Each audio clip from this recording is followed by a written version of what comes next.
Kimi, nag-alabarbi sa beach.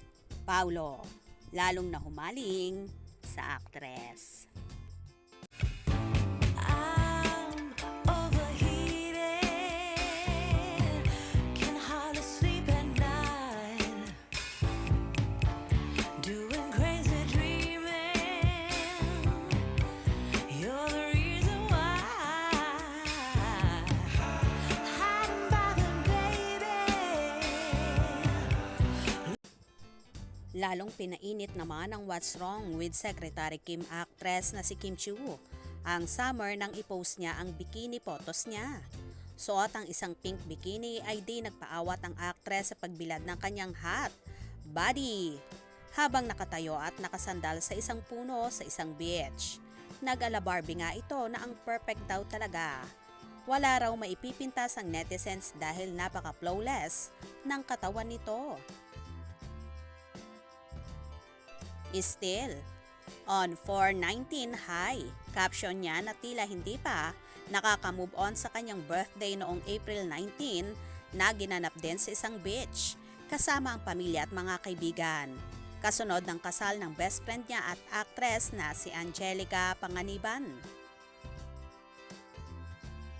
Grabe naman talaga ang pagbandera ni Kimi ng kanyang napakagandang korbada. Kaya naman hindi katakataka na mahumaling ang napapabalitang nobyo nito ang kapamilya aktor na si Paulo Avellino. Hindi pa man sila umaamin sa publiko, pero salos lahat nga ay ikinakanta na may namumuunang relasyon sa Kim Pao na ikinatutuwa naman ang mga kasamahan ni Chinita Princess sa afternoon show na It's Showtime at ganun din ang kanyang malalapit na mga kaibigan. Kahit nga si Meme Vice Ganda ay sinasabing susuportahan niya sa lahat ng bagay ang actress at patuloy na mamahalin dahil ang kagaya daw ni Kimi ay ang taong kamahal-mahal at hindi daw dapat sinasaktan. Deserve daw ng dalaga na sumaya. Tila sa mga pasabog na yon ni Meme Vice Ganda ay may ipinapahiwatig na talagang happy si Kimi sa buhay pag-ibig niya ngayon. At ang itinuturo nga ng lahat na nagpapasaya sa dalaga ay walang iba kundi si Paulo.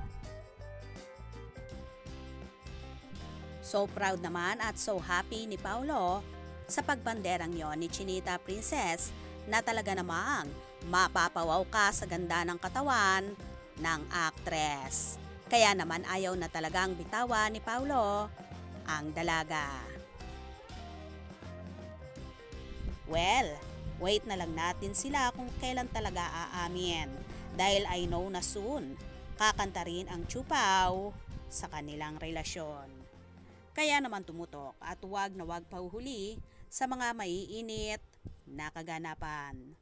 Anong inyong magiging reaksyon sa bidyong ito? Comment below.